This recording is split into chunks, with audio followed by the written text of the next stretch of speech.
I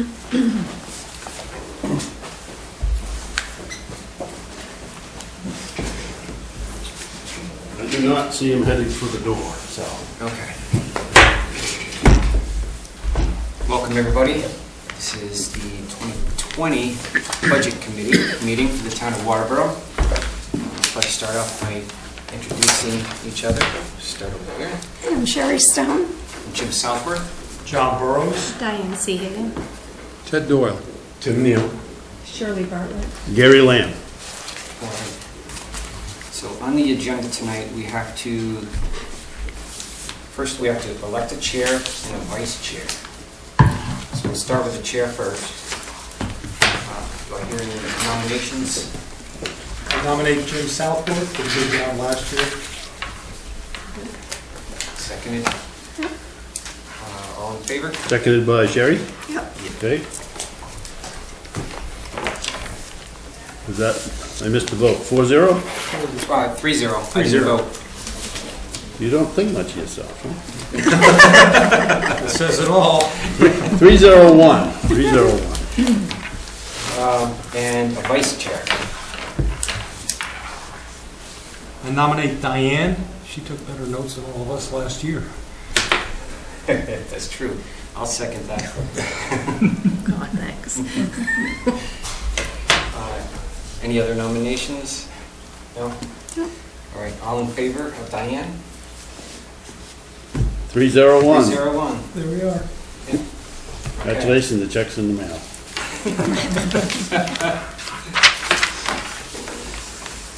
Okay, the next thing on the agenda is to discuss budget committee members, priorities for the year, and what department heads the committee would like to attend the BC meetings. I think it's an automatic that you'd have fire chief and public works director. Matt's scheduled for a week from tonight.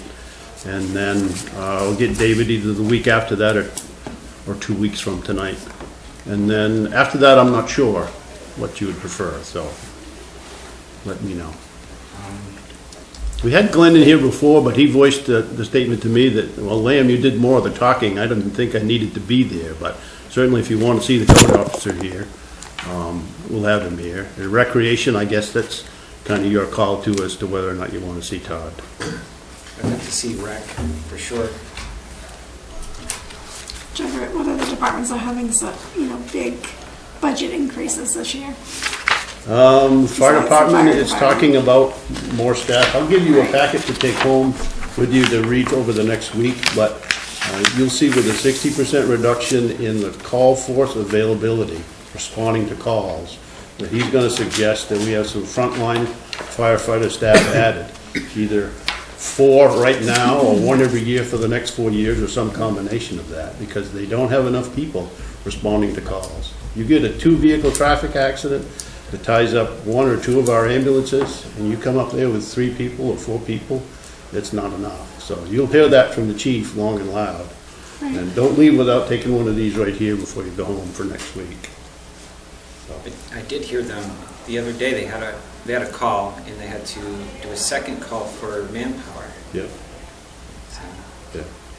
That happens a lot. I mean, mutual aid is essential for all towns, not just us. When Clint passed away at his house, Limerick responded because it was the Limerick residents. But they called us because we had a paramedic on staff that night, in the middle of the night, and they didn't. So there's, I guess that and public works would be a potential big one, those two. yeah. And then what's going on in the rec department? Nothing new and grandiose. I think it's good to get them here, though. Yeah. On the positive side, they're one of the, cash generators for the town. Oh, I think absolutely. It's important to get them here. He takes the lead in % of his budget coming in revenue. Right. So we want to make Right, sure I'm that just curious if continues. they have any big expansions coming up.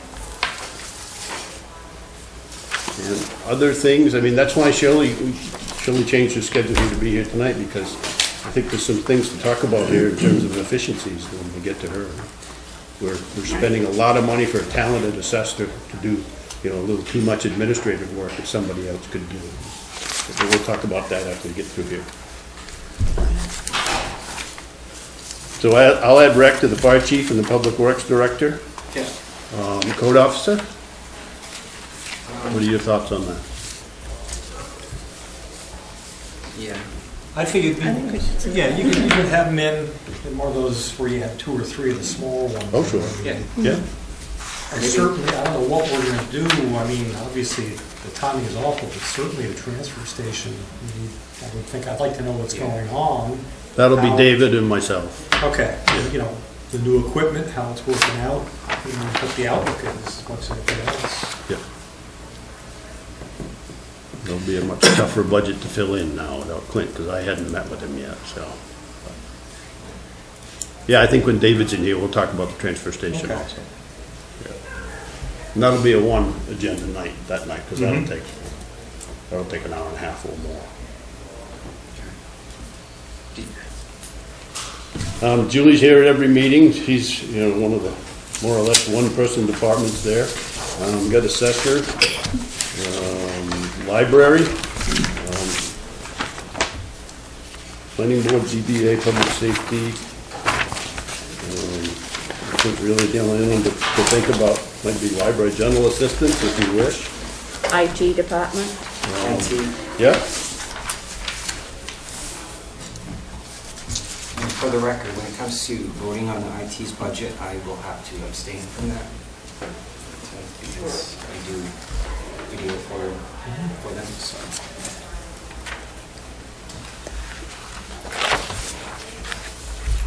I didn't see the head nod or whatever. You, IT, yes? Or, Yes. Yes. yes? Yep. Okay. So I've got rec, CEO, and IT, in addition to fire department and DPW. Are there any others? Library. Library's on there, right? I'll put it on. Yeah, Okay. basically, I found that last year, everything we did last year, I thought was really worthwhile. So I didn't want to, possibly if Glenn, I get it, if he thinks it might be overkill, with you doing most of that Well, I can presentation. tell him to do that. No, that's no big deal, but I thought that everything was good, and I can't, sitting here right now, think of anything other. Okay. Good. We'll make a schedule. Get those people lined up. Are we doing any expansions with municipal buildings? We're talking about Yeah, I think additional garages for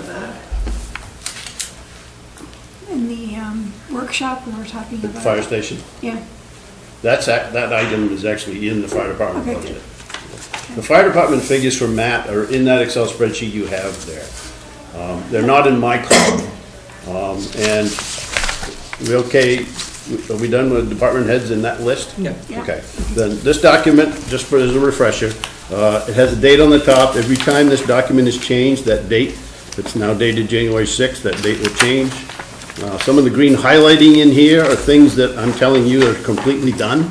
There are not many sections in here that are green highlighted, but those that are green are. And I need a little more Julie time to iron out the retirement figures. Other than that, there'll be several other sections that'll be done next week. And other than that, I just need some more time to crank out some of the other budget sections in their entirety. To answer Sherry's question, that garage we were talking about as an idea is in the fire department. I think it's in either that or the capital section. It was at $217,000, which is more than I'd ever want to spend on the garage. But I think we need to have the philosophical discussion here.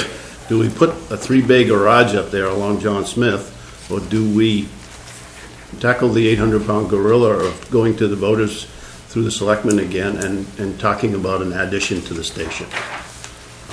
You can do either one, and they can both be fine, but we don't need both. We know what the voters said the last time to the smaller addition to the station. We went from a little over $2 million down to $750,000, and they said no. We understand that vote very clearly. So what else do we do for the needs that the station has? We're replacing equipment. We put a good and new insulated roof on the building. of doing some things inside. We have public water in the station now. I don't know if all of you are aware of that, but it is hooked up. So we're no longer having to use the well. We've done a lot there, and we're having to replace vehicles like every fire department does. But the building itself is still too small as we continue to grow.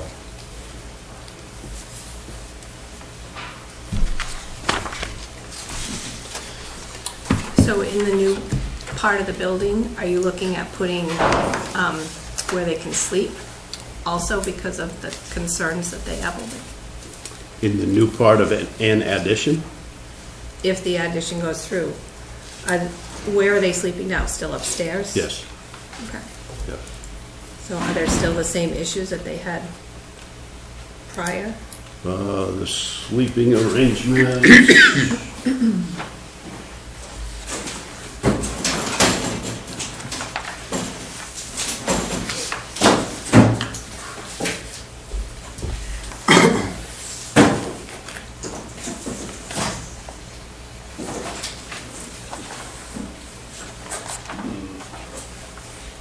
Because didn't at one time with that other addition, they had talked about putting it down on the side? Oh, it was definitely on the first floor with the major addition. Okay. I don't think the bedrooms came down on the smaller one, though. I don't have that here right now. Okay. I can't answer that question unfortunately. The main part was the entrance, so that it was a secure entrance for somebody to get out of the weather. And still behind a locked door, so they cannot access the station. So the station can be secured when everybody's out on the call. Another bay for some of the equipment that could go into this 3-bay storage garage as a detached building. My own personal preference is I think it makes sense to add on to the station long-term, have everybody in one building. But that's something we'll talk about more with you folks, Hamlin Selectmen.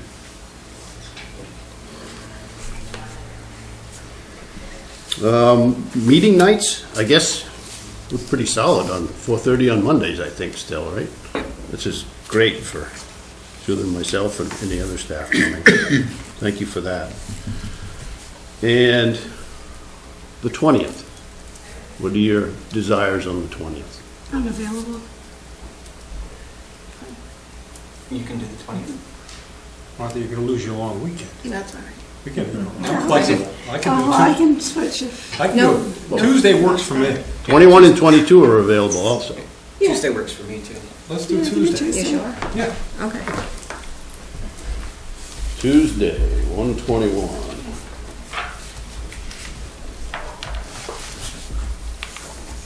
Still at 4:30. 4:30. Yes. Good, thank you. Let's see, that was the latter part of the agenda.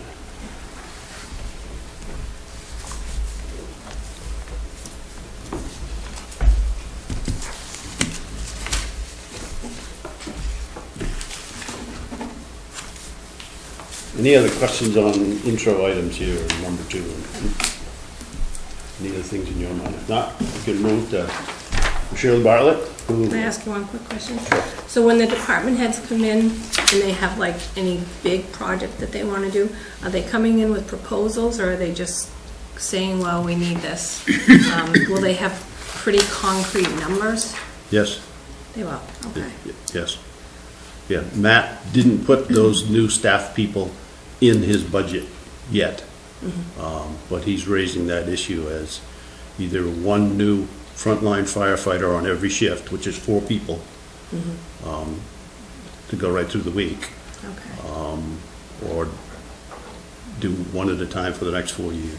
And I was thinking like any of the capital items, like you're talking about the garage and that, will they have pretty concrete numbers for us to That's the look at estimate with the that's, proposal Yeah, written? So when you see. it's in there. There's the 3 JDRs.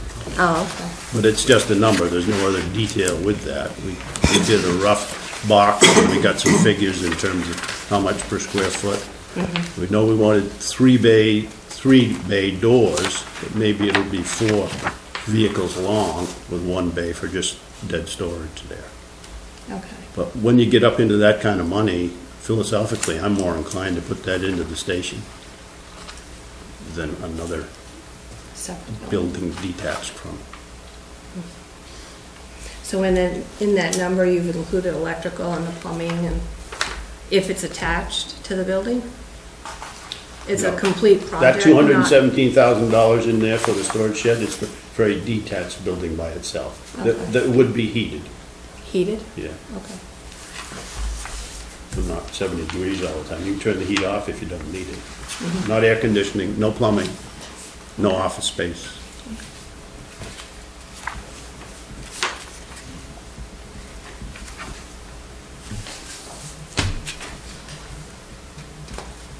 Anything else? I think that's it. Okay, well, let's talk about assessing then. Shirley was nice enough to change her schedule. You do have a one-page handout before you. She and I have been talking about the percent of her work that is done, that is administrative in nature.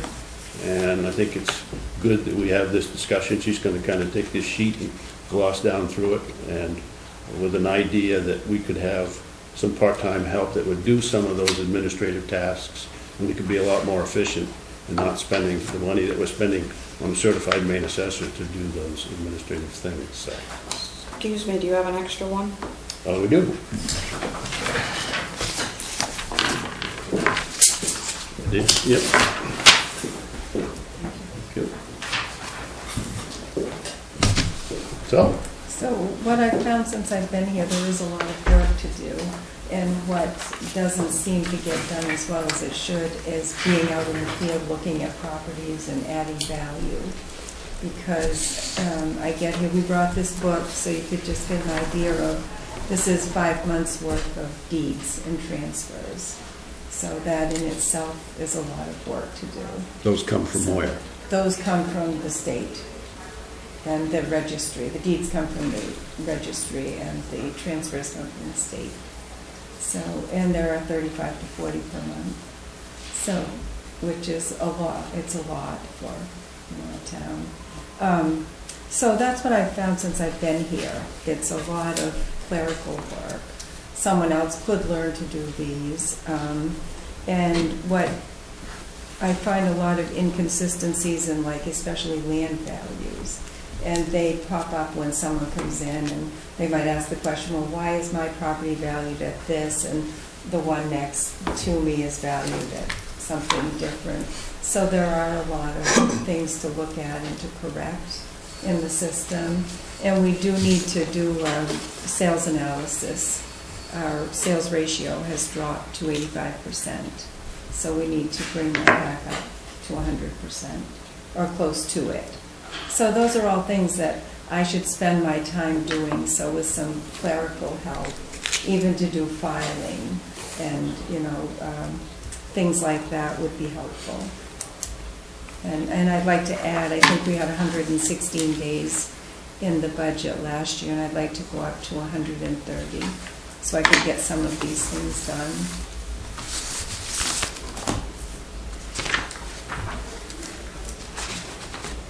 And if you go on your budget page to page 6, bottom of page 6, you see we put that in there. 14 additional days of Shirley's time and an additional $5,000 to get some clerical help started there. You'll also notice remember when we reference here, we reference to the numbers on the far left.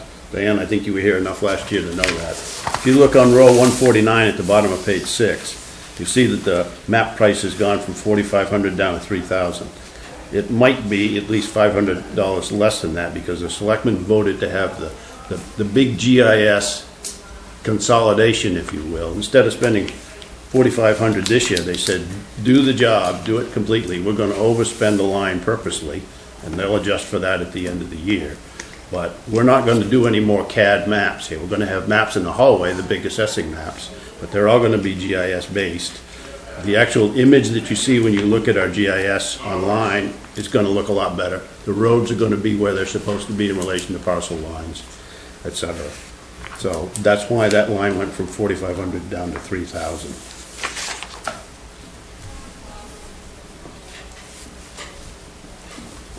But look at the list that she gave on down to the bottom, the last third of it, estimate of time per task. Those deeds that she gets from the registry, I mean, that's a day a week, and she's here 2 days a week.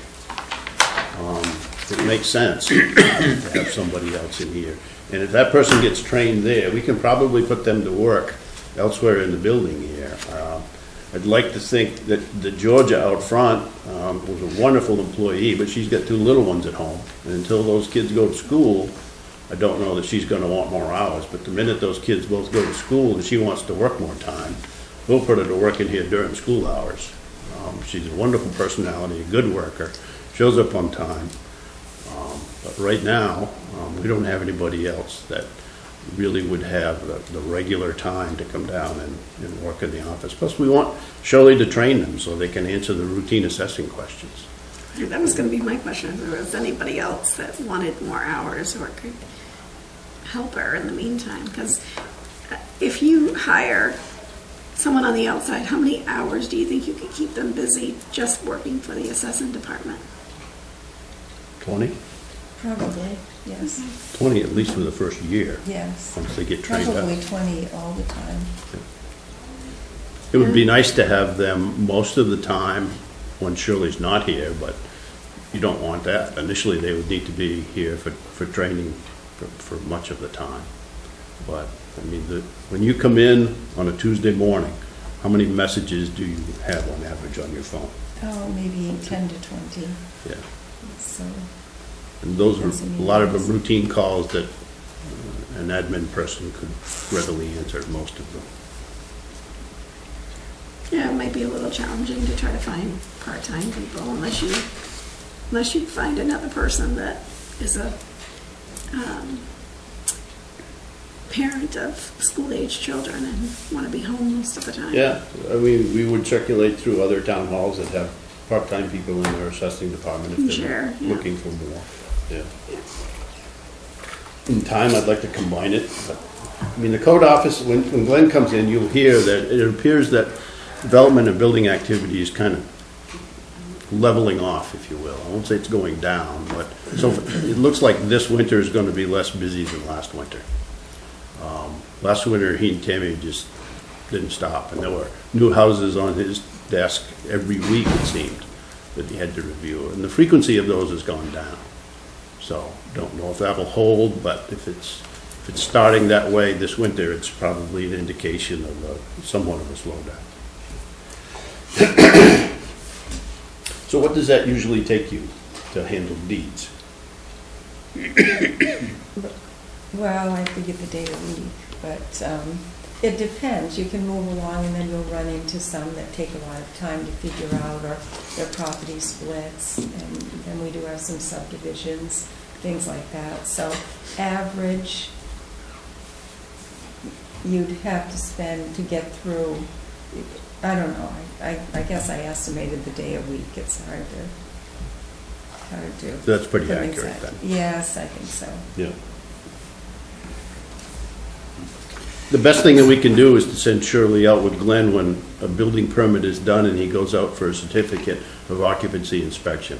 So before there supposedly is any occupancy in the new structure or the addition, she can go in if she wants to measure things from the inside. She can see the quality of the construction, and you jump in here whenever as to how that helps you. But she tries to do that as much as possible, but only being here 2 days a week, they miss a lot. You catch Yes. one a week maybe Well, with him? yes, but we're going to try to schedule more. He's going to try to schedule them on days that I'm here, Yep. which helps. And there are probably, what do we have, 150 or more building permits a year, so. Yeah, we're pushing 40 new structures Yes. in this year. Gone down a little bit. Dwellings, I'm sorry, dwellings. The sales ratio, is that compared to the assessing value? Is that what you mean by the sales? Yes, the sales value compared to the assessed value. And who does, you do the assessing value, is that correct? Yes. So are you doing the assessing value based on the deeds? as opposed to going out into the field and, Well, you have your system here, the Trio system, that's set up to calculate value. And every so often, if it gets off like this, you need to make an adjustment to bring it back closer to the market value. And that's what's happened. It's because we've had so many sales and it's happened all over southern Maine. Things are selling at higher prices, so our values are low. So, and we want them to be as close to 100% of the market value as we can get them. right, and that requires you to go physically to the location and do an assessment, or? No, I go to the location if there's a change. Usually Okay. it's by building permit, if someone's added something or removed, or sometimes people come in and say, could you come out and take a look at my property? I think the value is not correct. So I do that. And we have some re-inspections each year that we do also. The way you're going with the valuation changes, she would do that townwide. Yes. In here, for the It- most part. We'd make an adjustment, and what we need to do is look at different areas of town and do a sales analysis per several different locations in town where the sales have been happening.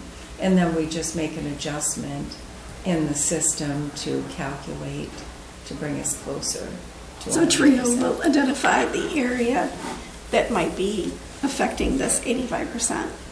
Well, I would do that, because I would Okay. do a by neighborhood or zone or whatever. I would do different sales analysis, and maybe we don't need to adjust.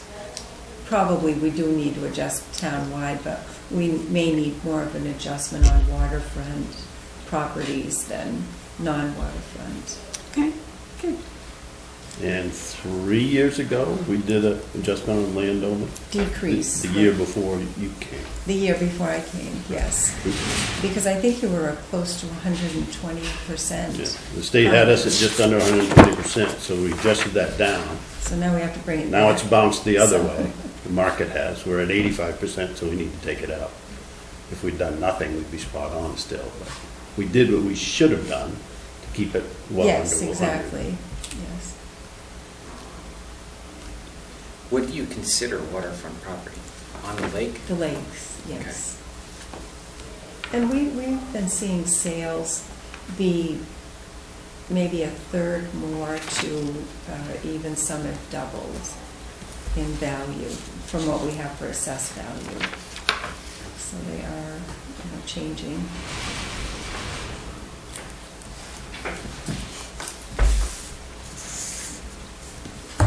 Any other assessing related questions or dollar questions behind what were proposed? For the $9,000 increase in one line. What happens if we over-assess? If somebody says, I think that you over-assessed my property, and you go out and you're like, oh yeah, I guess maybe we did. Do we give them a credit? Yes. Yeah, we would do an abatement. And okay. Yes. It's almost a daily occurrence in her world. Yeah. Nobody likes the assessment. And sometimes they are incorrect, and we do have to take a second one. 4,400 parcels? Yeah, I think 44, I just did that today. Well over 44, 4,000. 62.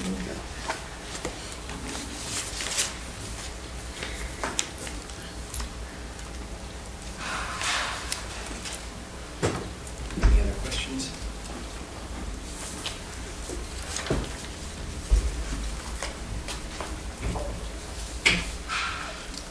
You all set, Cherry? Yeah, Anything just else? to do the sales ratio proportion or portion, how many days a week do you think you would need to do that? To do the sales analysis, probably that isn't something that would take days per week. Probably total, you'd probably spend 5 to 7 days on it. Hopefully, I could get it in that length of time, maybe 10 days total. Yeah, and is this something that you would do annually, or would you try to do on an ongoing basis? I would do it when our sales analysis tells us we need to. Yeah. And what does the Which- state say? Is it 15 or 20% off? Is that when we're supposed to? Well, Do they have a they rule? recommend 20. If you're 30% off, they will tell you you have to do it. But that's something, and then, like I said, we'll test. What you have to do is you find out how far off you are, then you have to test and see how you raise those values and where. So it's a lot of like trial and error type things. Right. And I think the whole thing that Gary and I wanted to let you know was that you have me here, so you want me to do the things that make a difference in assessing, as opposed to, filing and, something, the things that someone else could do. Oh, And makes because sense. these things fall to the bottom sometimes, as far as like even going up and out and doing site inspections for value. I think we picked up $16 million of new value this year, which is a lot of work, out in the field. And that seems to get pushed back, which is not uncommon, because you're here and you have all this paperwork to do, and you say, I'll get out there a little bit later, and then you're coming close to commitment and scurrying around trying to get it done. And it's nice if you can have a schedule and keep it done.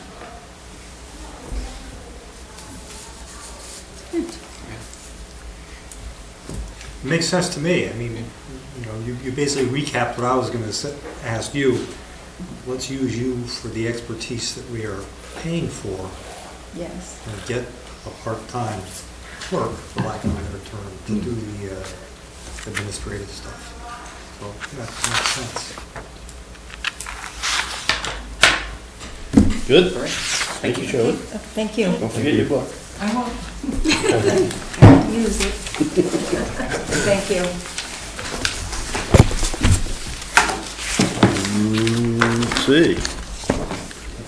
We've got time. We got 45 minutes. You know who else would be nice if we could get them here? It's not going to happen, I know I'm dreaming, but school district. Excuse me.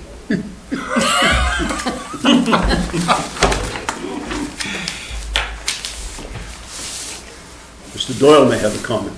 Yeah. Today.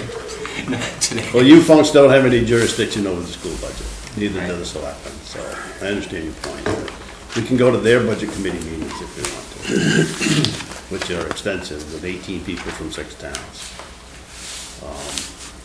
There is an aspect, since you brought it up, remember, voting.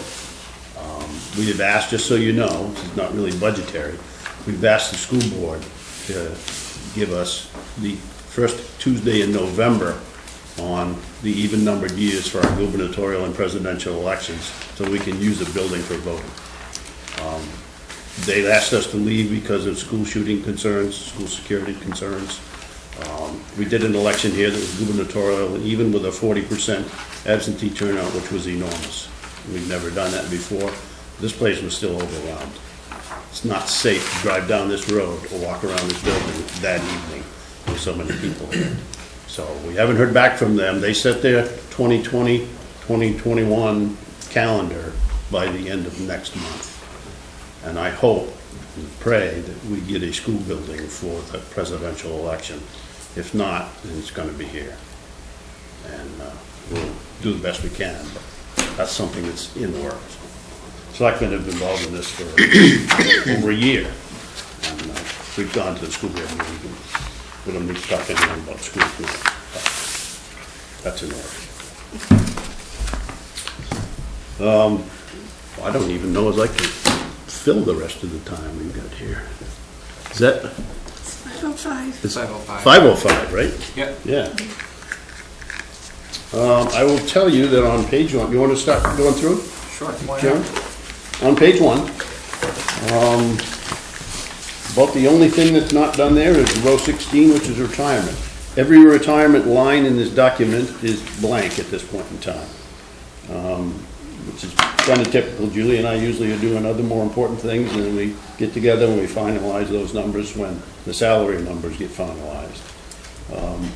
My contract salary in row 13, I'm very much aware that that's a lot of money. And that was part of the contract negotiations with the board. My salary does not change for the 3 years of the contract. It went from 95 to 100, and there is no cost of living adjustment to it. There were some other considerations in the contract with health insurance, but I thought it was a good idea to keep the number constant for the 3 years. Most everything else in this general government line, there were some small changes. 18's gonna go up more, Gary. Travel, Yes, more than the 2,500? yes. You take 100 and whatever, what are you getting? 250 or 150? Oh, that's not, all right, that's got to change if that's mine there. Yes, it's yours, Sherry's, and everybody else's. Yep. That was mostly Pete before. Yeah. Well, Pete had his own line, Under municipal government? under 35. Yep. Did the IRS standard change? I'm sorry? Did the IRS standard mileage change? Yes, it went down, I believe. It's in my office, but I hadn't looked at it yet. 57? Excuse me? 57 I think so. I and think so. change? 57 or 56. So up on line 5, I've picked 2.5% as my proposal to the budget committee and the selectmen, if you will, for the cost of living adjustment. For several years now, people have been comfortable with that. There's been a few other wage adjustments, but not very many. But across the board, 2.5% is what you'll see built into any and all of the salary lines here. Going right down through, the custodian, no change. Row 6, selectmen, no change. The one thing we did change a year ago, as you recall, is row 10. The selectmen suggested that Matt Boers, the deputy town administrator, be paid $100 a day additional money for those days that he officially takes my place. And I don't know that that's going to be enough money, but I never use all my vacation time, so so far I think it's been sufficient. The customer service rep is Georgia Hall out front, and that number is still sufficient to cover the hours she's working, which is 2 days a week. And in row 16, retirement, we'll get our percentages and those numbers in there. Row 18, like Julie said, will need to increase somewhat. And our Southern Maine Planning and Development Commission dues went up, row 22. Went up, I think, a few $100s. So that caused a $1,000 jump in that line. Maine Municipal Association also increased somewhat. As a refresher, row 23, supplies, and below that, office supplies, we put that in there, and it pretty much takes care of any part of the town hall operation that needs paper, pens, etc., all those disposable things. For the most part, we don't put those little disposable things in the other lines. They come here and they get those things. Tax bills are staying the same. And telephone, we went down a little bit. Row 32, legal, we haven't been spending that, but this year we're probably going to be using some of that $40,000 that we don't spend for legal and going toward the tax map purposeful overspending to get the GIS maps fixed. I try to keep our legal expenses in that line under $20,000. We spend 50% of that. I don't know that we will make it this year, but I think we'll certainly be under 30. Our auditor went up $1,000. They're doing a few other things. GASB, the Government Accounting Standing Boards, which is another wonderful document to read if you cannot sleep at night, has presented some new things that the auditor will be doing for us. We'll be paying a little bit for. Last year, you folks wanted the town report to be largely cut down in numbers and available online. And so we kept that, I kept that same $1,500 in there. If you folks want to bump it up, you can, but we still have ones left from this past year, but I think we didn't get those numbers down to the 1,500 level, dollar level, expenditure level, like we will this year. I think we made more than what we had budgeted for. Advertising went down. The 10-town group is a line that's going to go away in line 37. It used to be the 12-town group. They talked about all manner of legislative and political municipal things. John Sylvester, the selectman in Alfred, was the leader of that group. Not only did he stop being involved with that group, he since passed away. And so monies from Southern Maine Planning and Development Commission will probably coming back to all 12 of those towns. And that group is just going to come off the budget completely in another year or two. Incidentals, line 38, I don't have anything pegged for that. There's a few areas in the budget here where we have that as an incidental line. When need be, we pull that from different departments when something really breaks and it's truly unforeseen. Remember when the boiler went in the library that was a year old? We got a major amount of money. What did we get for that, Julie? About 90% from insurance? Yes. You know, we had to make up the difference. It was 14,000 and change, I think, Sounds right. for the whole thing. So if something breaks, that's what that is there for. No change in the ACO yet. We have hooked him up with a laptop, and we're looking for some increased data coming into town. We're still working on getting that frequency of data coming to Christine for dogs and cats, but that's not happened yet, but we'll keep working at that. Leases and debt service. Julie and I have not gone down through this, but did you have time with Sherry for this? I gave it to her. I don't know if these are them or not. I Okay. don't have the Okay, stuff. so this is probably quite solid. I mean, if you look at the level of detail in here, she separated the principal and the interest, identified the vehicles in a basic way.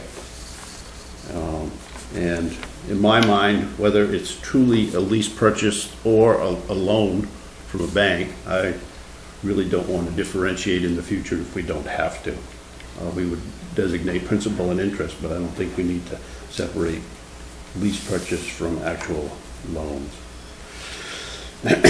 Insurance and benefits toward the bottom half of page 3 is completely empty at the moment. That's one of the last ones that we usually do, if you remember. Going on to page 4, town clerk, complete except for retirement. The one issue here that went up, Christine and I and Nancy spent quite a bit of time talking about this, row 77 election expense. And I talked a little about the presidential election just a minute ago.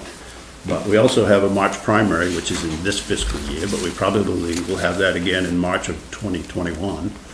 So that's why we bumped this up $1,000. We have another completely new and different election. Thank you, Augusta.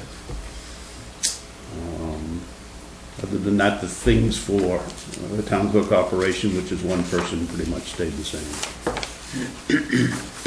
Tax collector with Sharon. Sharon still works 4 days a week. It's her choice. We do not need all 3 or 4 people out front here all the time. She decided to continue to not work on Mondays, but she is flexible. She does come in when we need her to.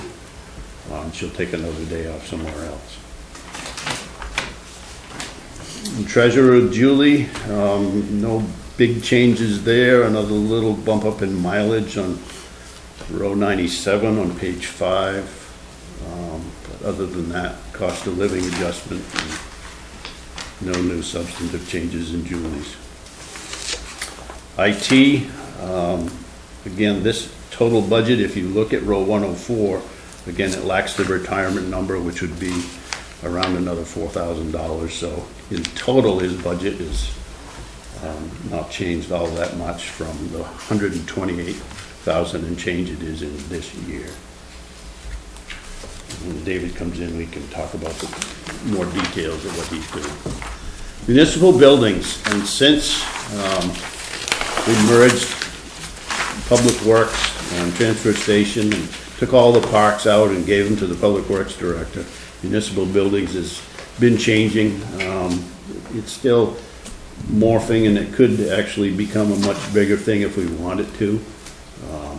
But right now, the only thing of substantive change is Borough 128.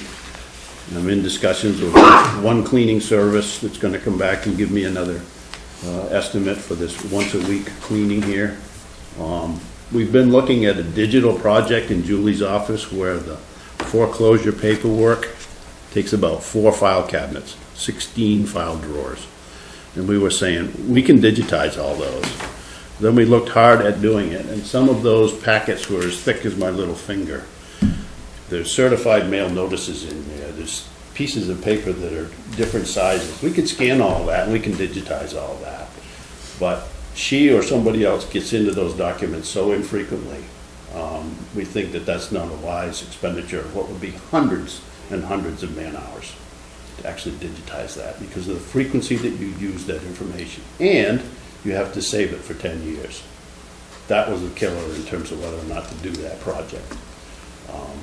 We can put all the paperwork over there and have digital files over here if we want. But if we're going to do something like that, let's do it on something that we use more often. The big kahuna would be the code office and getting rid of parcel files. And I don't think we want to do that yet. That may happen, but we all may be dead and gone before that would happen also. Tax cards, we're going to get rid of those in the assessing office and put the individual old tax cards in the parcel file. So there's a 4-drawer file cabinet that can go away in Shirley's office. And in the future, I think that's a perfect thing to have digital only. When you say foreclosure, is that bank foreclosure or town foreclosing on? Town foreclosure. We have nothing to do with bank foreclosure. Yeah. But describe some of the different documents that are in one of those packets. For 1 year alone, the minimum would be your lien, your foreclosure, your green card for your foreclosure going, that you prove that you certified it. There's a tape that I print out. Then it comes back. That has to be attached. If the certified letter is, pardon me for not looking at you, but I'm looking, seeing what I've got in my drawer, is if the certified letter comes back undeliverable about 3 attempts, I have to turn around, mark on that envelope, and return it out regular mail. And we have to prove that we've got all of the attempts. Just had one gentleman, the park that I showed Gary, it was on one of our land auctions, that went back 11 years. So multiply those papers by 11, now you're back to year 1, and that was thicker than my thumb, all kidding aside. And now we have to keep that for 10 years. And they needed the green cards or proof that I sent them certified for every year because it was a court case. And in the course of a week or a month, whatever you want to say, how often do you get into those drawers? Right now, with the foreclosures just going out, if I was caught current, I'd be in there every day. Right now, they're going into stacks that needs to be filed.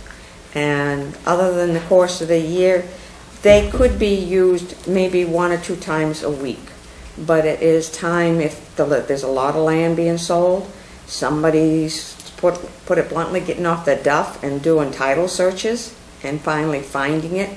Because I can only verify back to the year 2000, and I've gone back into the 86 with a discharge not done.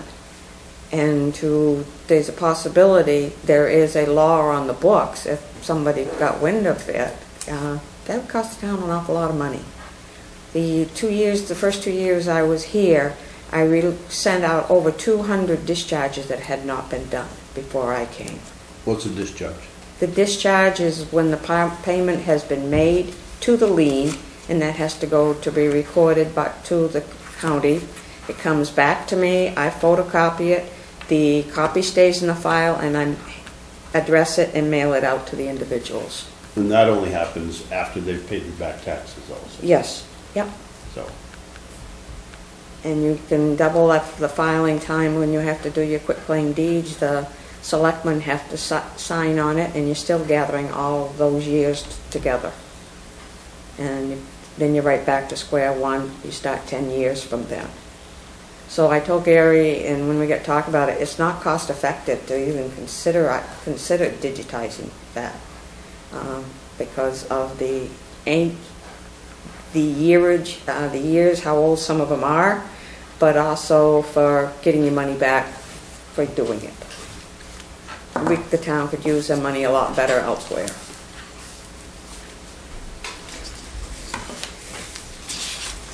So, let's see, how can we get on that? Oh yeah, row 128, 5 file drawer cabinets for the treasurer's office. To get all those files put away like they should.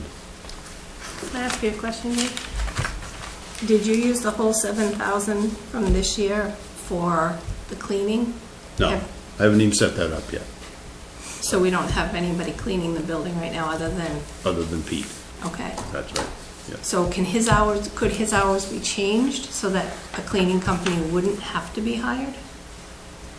Well, he's been doing that work all the time. We have other projects that, whenever the cleaning service comes in here in the future, he'll be going outside the building here more and doing those things.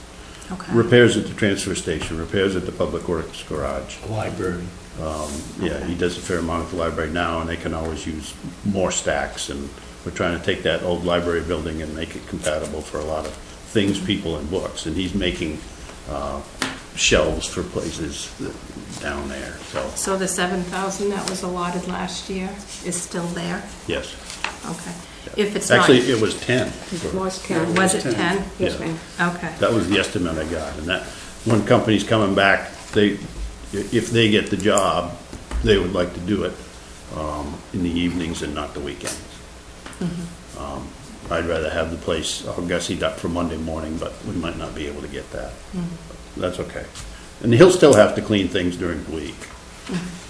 But his handyman talents, in my book, are being, I wouldn't say wasted, but not efficiently used in terms of doing routine custodial things. He's pretty handy building things and fixing things. Okay.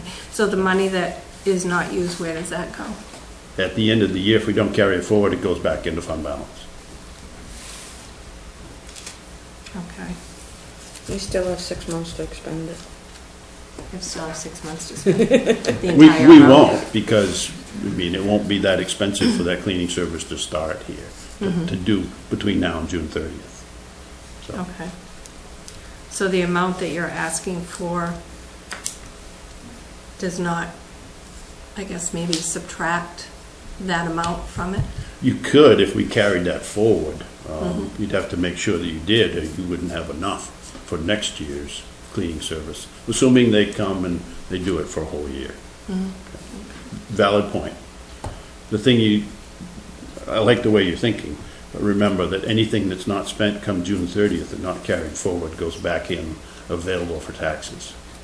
And you were here last year, I think, when the Budget Committee, the selectmen were talking about how much they were going to use from the fund balance towards taxes. They could have used up to 800. We used 650, I think. Okay. We did not use the total 800. That's where that money comes from, unspent parts of the expense budget. Okay. Additional revenue as well, from both sides of the thing. So there's about, I think, the five drawer filing cabinets in there were another $2,500, I think. As part of that row 128. As a refresher, row 140, it's still on page 6. Emergency fund, I think it is the intent of the selectmen, so the $10,000 that's in there right now will be carried forward, and we'll put another 10 in, and that will accrue over time. And maybe selectmen and you folks want to bump that up, that's up to you. The goal is here to have a substantial, I don't know, Tim and Ted, or Julie, if we ever had a number in mind, I don't think, but we wanted to get it up to, I think, at least $100,000, so if something broke, we had the cash. We still have a $1.2 million emergency crisis fund, which is charter required, but in terms of potentially buying pieces of equipment in shorter term cash, this was a goal that the selectmen had to start this reserve fund. You gentlemen want to add anything, or Julie, do you want to say anything more to that? If so, jump in. I will say something, as far as last week I had the opportunity of working with the auditor very closely. And in the future, she's coming back next month, I believe it is, I've got it on my calendar. We're setting up a different chart of accounts where the carry forwards will be black and white. You'll see where they are. We shouldn't be carrying them adding to the expense line, because they blow out your expenses. For instance, if you look at the budget for this year, some of your net budget lines are higher than was voided on because of the carry forwards. And to ensure proper expenditure, if you've got a carry forward, say, of $2,000 and it's supposed to be for traffic lights, there will be a due to, due from that will be explicitly for traffic lights and only traffic lights. It's all fenced. It's all fenced. It will give us a cleaner paper trail, and Chris had started working on it, and when I was with Erica, she definitely wants to do it, and we've set up a date to set up all of these accounts and get the money moved where it should be. And the money in line 140 will be part of that? Yes. Okay. If we carry forward the next year. Oh, yes, the line in 140 in this year's budget, I mean, next year's budget, or whatever it belongs, would be, yes, it would be, because it wouldn't be spent unless we had to. And as a refresher, remember, those carry forwards are on the ballot. Now that we don't have town meeting, they're on the warrant, and citizens actually vote on that. And we have a list there of 5 to 15 departments with maybe some estimated numbers, but anything that's left in that department at June 30th at midnight automatically gets carried forward into the next fiscal year. That's the monies that she's talking about now. Assessor, I think we talked about that. Code enforcement is complete except for retirement. Glenn and I spent some time in there. And he and I have been talking about whether or not to have him salaried. And I think we're not going to pursue that. Instead, we're going to, especially since the economy is maybe leveling out and building activity is leveling out. He doesn't like the 5-day work week, but they understand that. And both he and Tammy used to work 4 days, long days, but so be it. We've done it here. But he is an early morning person, and I certainly don't want to discourage that. So inspections in Waterboro here start at 7 a.m., which is a good thing. Contractors love that. And he's willing to do that because he's been getting up early all his life. So he's in here. If he's got a 7 o'clock inspection, he's in here before that, and I'm very happy that he continues to do that. So we've kept him at 40 hours, bumped up the overtime for both himself and Angela, who's in another section in here. The deputy CEO in row 153, we have 3 deputy CEOs that we can use: Alfred, Limerick, and Shapley? Shapley, yeah. I don't think we've used the Shapley guy, but he was approved, I think, from the selectmen.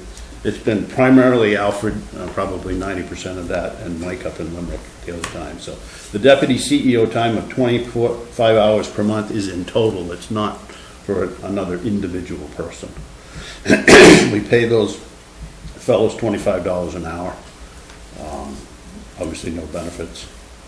So that's how that all totals up. When they're taking some Fridays, even when Glenn's here, the gentleman from Alfred will do all the inspections, and Glenn will spend office time reviewing plans. Row 154 was bumped up for Glenn's time at meetings, as well as he's been averaging about an hour a week in overtime, hasn't he, Julie, for He's done a lot better. quite a while. It has gotten a lot better. Last year, we thought we would, if that had continued, I would be sitting here right now talking about another part-time person to you folks, because they were that far behind in that strap. So I think the economy has boosted that quite a bit. He has a pickup truck here that he uses for inspections, so the mileage on row 158 we still kept at $2,000. So he doesn't use as much of that as he did with his own vehicle, but we kept that there because we do pay mileage for the deputies. Other than that, in here, We had a decrease in legal of row 172. I went from 5,000 to 4. That's always a guessing game, if you will, not knowing what's gonna come up, but with the economy and subdivision activity buffing off a bit. We did bump up advertising, row 178. I think that was in response to what we've spent recently. So any questions on code for me until Glenn gets here? You said Angela was somewhere different? Yes, Angela's actually a couple lines down. We'll skip over in the plan library, in the it's not packet. there, rec's not there, so go to page 10, please. Talk about planning board first, which is pretty much a spitting image of this year. Remember, we do pay a planning board member $25 for every meeting they attend. And there's also some monies to start paying other committee members as well, which we've not started doing. But under the planning board, that's what that $3,000 is for in row 256. Other than that, everything else pretty much stays the same there. Now, the planning department, bottom of page 10 going down into page 11, that's what Angela Terrio, the code administrative assistant, is. She's been here for 4 or 5 months. I think she started in August. Been doing a good job. We're paying her a little bit less than what Tammy was when Tammy left, so that number has gone down a little bit. Her salary is a little north of $38,000, whereas Tammy was well over 40 before. And I've also reduced the contract planner hours. The selectmen before wanted Lee J. Feldman, the contract planner, to be here every Wednesday as a presence in town hall. And we did that for a while, and we ran out of projects for him to do for the time, and he was in here, and we were paying him to do nothing. So I told him to not do that. And he's available 5 days a week by phone, and developers can meet with him in his Saco office, or they can meet here 5 days a week on a scheduled basis with appointments. Most of the time now, what he does, he'll come in here after lunch on the day of a planning board meeting. He communicates with Angela and Glenn as needed for the planning board agendas. He's the staff person sitting in these chairs right here to do that. He's the responsible planner person for everything the planning board does. He's a very experienced municipal planner, and unless we give him work, I don't see where we need to pay to have him come in here and sit and look at the walls or look at his phone. So I did what the selectmen, I didn't do what the selectmen told me to do, and the reason is because we ran out of projects for him to work on. And I'm glad both Ted and Tim are here. I don't think it's any surprise to either one of them. So I took him down to 30 hours a month. We had him, I think, at $46,000 the year before. So his rate is $80 an hour. And I added a little bit more for some planning board meetings, attendance and support. Over what I'm thinking is not even a day a week. Not even half a day a week, some months. Tim or Ted, anything you'd add in terms of that? How do you think Lee J's been doing, Tim? You go to the meetings. I think it's great the way it's going. You think I don't think there's any need for him to sit around. You think he's providing the information the planning board needs? Most definitely.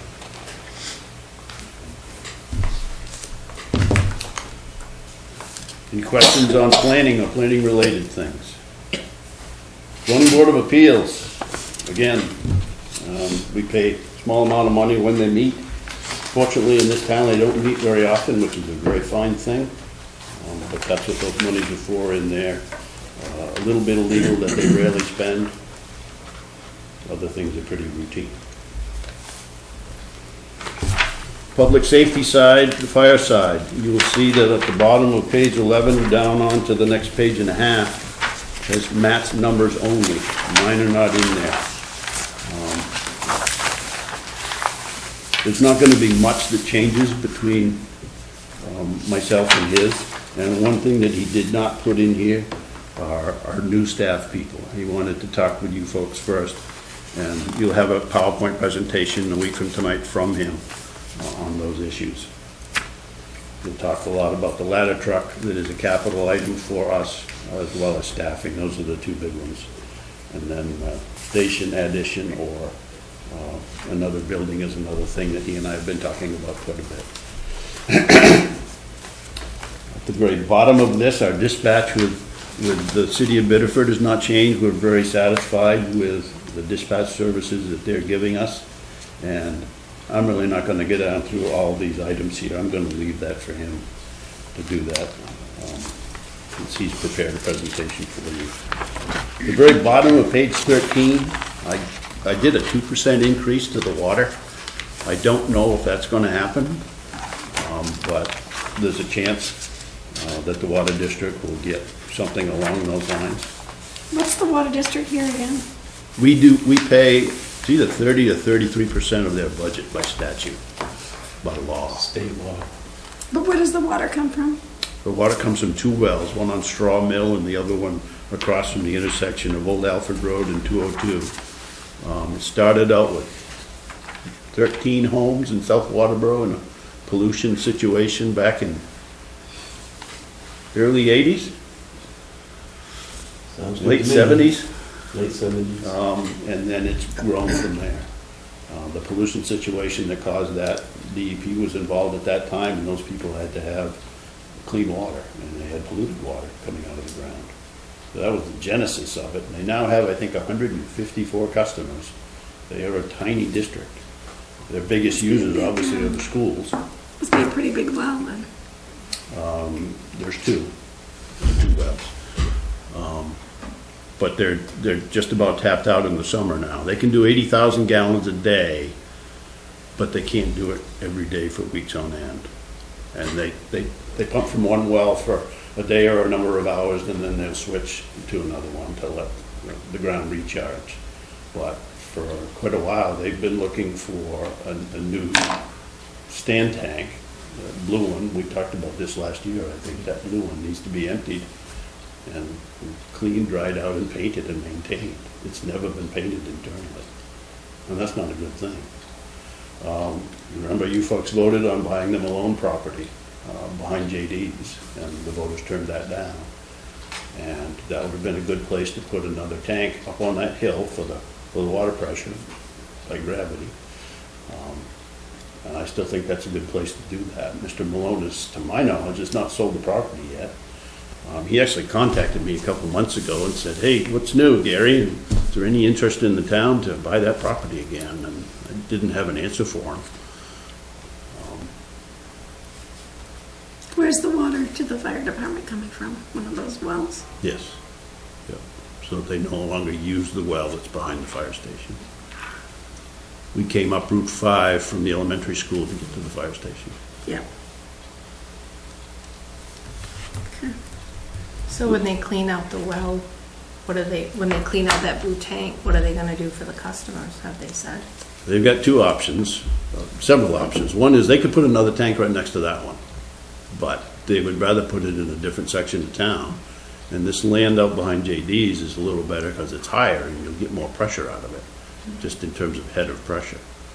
The other thing they could do temporarily is rent a very large bladder tank that goes on the ground. Right there next to that tank, probably. We'll get piped right into it. I think it's a six-figure amount of money to rent such a thing for what would probably be months, I'm guessing. David Benton tells me that that's out there. But that's a lot of money for a temporary situation that's only because of your lack of maintenance.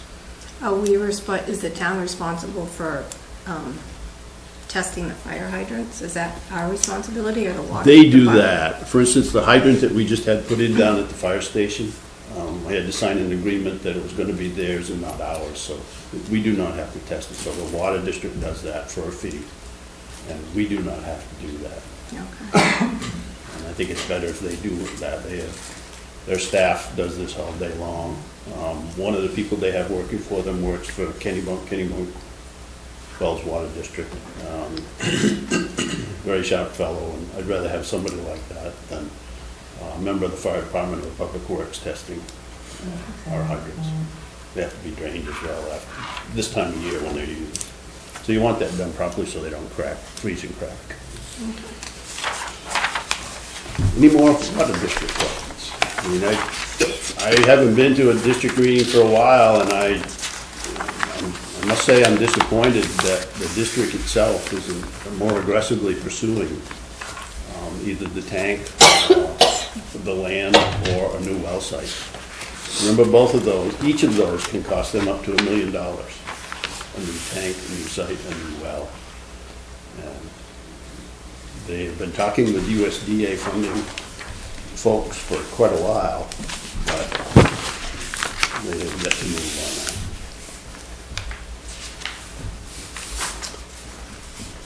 Page 14 and 15, health and sanitation, which is the transfer station. And with the loss of Clint, that's going to be a challenge. David and I will be pooling our resources and getting that budget filled in as soon as possible, but that probably will not happen quickly. Public Works on pages 16 and 17. David and I have worked through most of the things, so I think in another week or so, I'll be able to populate that for you.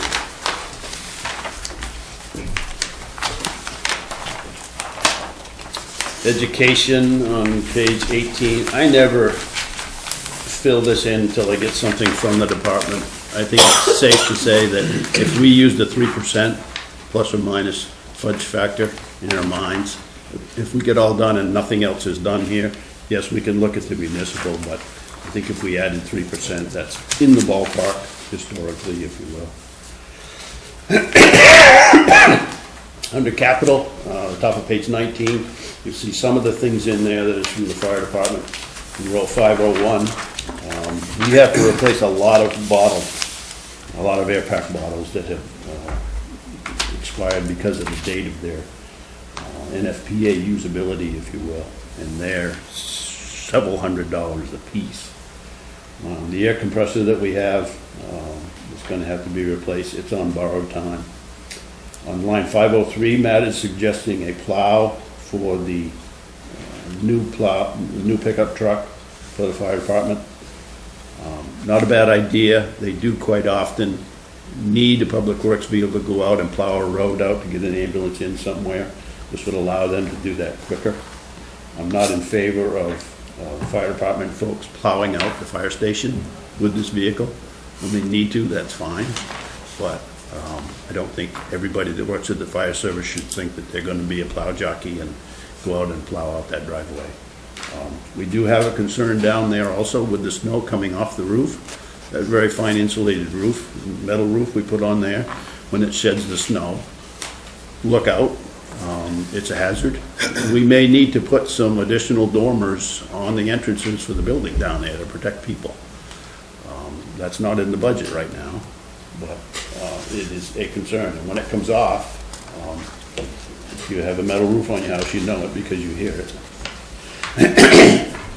The other thing in line 504, Knox boxes in the fire engines, when they're going up to a business to get into that building, they have a code that releases the key in the fire truck. They take that key, they go over to the Knox box on the building or the school, they open that Knox box, and there's a key for the building for them to get inside the building. That's what the Knox box does. The Knox boxes we have in the fire trucks right now, they're not going to be supported anymore technologically because they're so old. Getting to be quarter of. Jeepers, I can talk that long, I guess. Surprise, surprise. Gary, that figure will replace all the Knox boxes we have now? I believe that's correct, yes. And quickly, since we're getting toward the end, line 509, the heaters in the south of Waterboro Fire Station are pretty much shot. There are 2 kerosene, and we're talking about whether or not to switch them to propane. 2 space heaters in there, that's what heats that building. And line 510 is your estimate for a 3-bay garage. Idea only at this point in time by the fire station. Other vehicles, row 517 and 518 on that same page to replace the deputy chief's 2008 SUV and the ladder truck, which Matt will talk about extensively a week from tonight, in which I've got some information that you can take home to read up on that as well. The repair dollars going into this ladder truck are extensive. And we need to have the discussion of whether we're gonna accept that going forward or replace it. So, that's about it for preparations. The three-bay garage, Gary, that's to pay for the cost to build it outright, no leasing or mortgaging or anything like that. That's paying cash, yes, Okay. right. What's the size of that building? I think we did it, I think that was the price for 3 bays and not a fourth without a bay. So we had 3 bay doors and 3 bays long. And then I think we were gonna go 40 deep, which obviously is what bumped the price up quite a bit. Stick built, steel building? I think the price he got was stick built. Yeah, I do How know. did the kit for that too? Yeah, and then I would spray it. I would pay the money to spray it and insulate the heck out of it so that when it was used, it didn't shed. I would not put a lick of water out there, no bathroom, none of that stuff. To keep the cost down, and that's not the purpose of it. If we were gonna do this for storage area, then at some point in time, maybe farther down the road, we're still gonna have to add onto that station if our fire station is still there, 20 years from now. We've got the UPV, which is we've gotten rid of our snowmobile, and we have the UPV that can have either ATV tires or the snow tracks on it. So we've got one vehicle now that can pull somebody out of the woods. Go up on top of the mountain and pull somebody out of the woods in a snowmobile. It has a stretcher on the back as well, so it's a good vehicle, and we got tremendous amount of grant money for that, towards that, a lot of volunteer work. We have a boat that sits outside most of the time. That's not good for it. They completely tore out all the wooden insides of that and fixed that a while back. We don't use a boat very often, but when you need it to be ready to go. There's a forestry truck that could be in this other garage as well, a smaller vehicle. But that doesn't go anywhere near the entrance and the sleeping quarters issues that we've heard about with the addition. So I think it's time for me to shut up. Entertain any last questions you have, and other than that, meet back here next week. Can I just ask one question? Sure. Last year, you had the electronic sign put in. And then you said in one of the selectmen meetings that that only covered the price of the sign. So I noticed you have another 20,000 in here again. What is that for? Is that the installation Well, cost? we were talking in the last week here that, and Todd Abbott still owes me some information, but I think my pricing was way too high compared to what those are. Matt brought in some stuff today. If you've been by the Goodwin's Mills Fire Station, I think they spent under 10 for that. Now, it's pretty, I wouldn't say it's simple, but it's smaller than the one we have out here. Nice sign. It is. I don't want to go any less than 4 lines.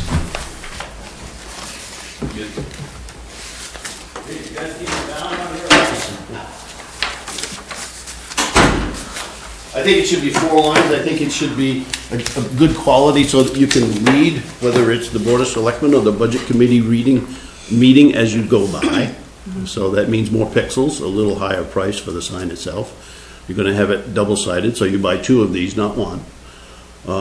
It's up to the selectmen where this goes, but since our sign at the fire station fell down or it was knocked over by the wind or whatever, that's got more exposure to Route 5 and traffic than this building. But if we could put one there, it sounds like now we can get one there for well under 20, and then put another one out here if we want on this existing sign. We've got power out here and we've got steel posts. So this one would be less expensive. So these prices, they include installation for trenching and things like that? We could do any And the posts and things like trenching. The power down at the one power. at the fire station, we have 2 choices. We pull the power from the building and ditch it out there, or we go to that pole that's just to the north, headed towards here, to the school blinker, and put another meter in there. Have to pay for a new account. So Matt thinks the best place for it is where the sign used to be that fell over a few weeks ago. And So the money that's in there now will cover one sign, and then this one will cover another sign? that's a good possibility. Since it seems my pricing was, I was thinking that these were more expensive than they were. They're coming down. David did a lot of the research, and I think that price information I got from him might have been implanted in my brain, because when he did that research, which was before I got here, I think those prices might have been more accurate. But Baker Automotive is one that Todd did, and I think that whole thing there was under 20, labor and materials. So I think it needs to look nice. We need to have a nice looking something on top of this. By themselves, I think they're functional but pretty unattractive. So, So are you still looking into pay steps for the employees? Are you going to look into the steps? not as part of this budget. Not as part of this budget? No, I've Okay. done my recommendations to you at 2.5% cost of living adjustment, and if we go to that, it'll be another time. And have you looked at the insurances as to 90-10 or 80-20? Or are you still going to stick with the 100%? I'm sticking with that until I'm told otherwise. Okay. Right. And I understand that that's generous and that most municipalities as well as companies do not do that. It's also a great retention tool here. We hear about it as a good retention tool. So, but certainly changing that from 100 would not be unfair or unusual or unexpected. I guess I would want to do that going forward with new hires from a date certain. Other than that, you're going to have some challenges. Okay. If somebody had to pick up 10% of the insurance, the discussion would be amongst employees, then let's make that lost income up on the wage side. I know that's what I would get hit with, and rightly so. It's a valid point. So. Anything else? Any other homework for me for next week, since you already told me who you want to see over the next couple months?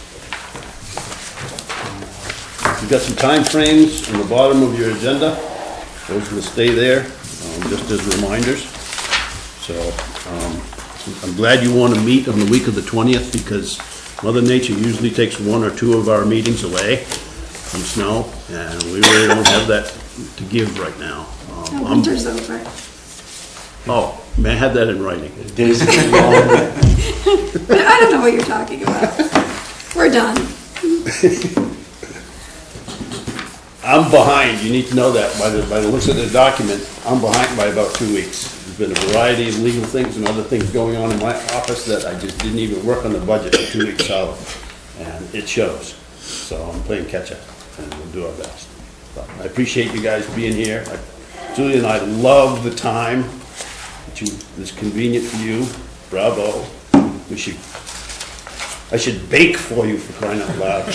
You already owe the employees a baking. Agreeing to meet at 4:30 on Monday.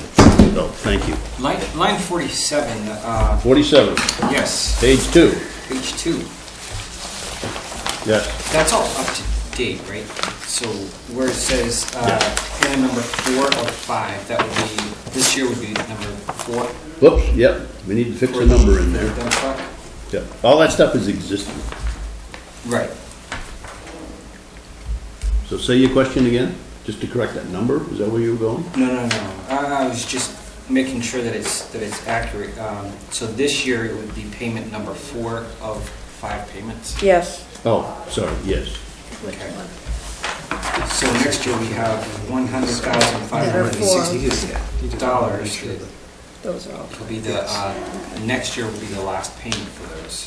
That would be retired, you're adding up those three, 39 and 22 and 10 and the 28. Yeah, that sounds about right. 50, 60, 80, 90, yeah.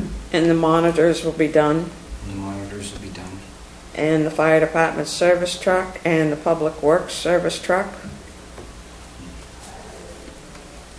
Well, you were just doing the 4 or 5s right now, right, Jim? Right. Yeah. Okay, I see what you're saying. But the monitors are 4 or 5, so that's another 10,000. That's another 10,000.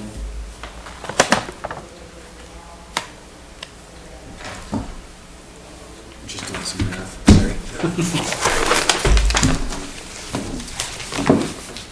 So, you know where I work, you have my email address if you have any questions. And before I forget, well, why don't we adjourn and I'll pass that out. You good? We're here on a motion to adjourn. I will, And second. Second? All in favor of adjourning? Okay, we are adjourned. Yeah, what do we got? 3 of? 5 up. 5 of. 5 out.